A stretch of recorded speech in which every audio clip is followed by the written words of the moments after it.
ولی همه تلاشتون رو بکنی که نتیجه مشخص شه. این دور آخره، هر کی بود دیگه همینه دیگه، تمام باشه جان.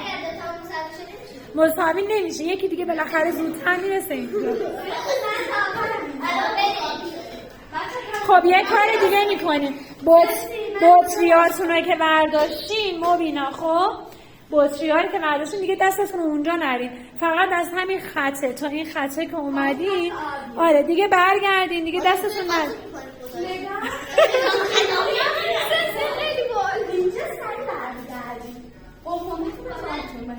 باشه نه جلوشون دیگه وای نستین که نتونن نزنن. باش 1 2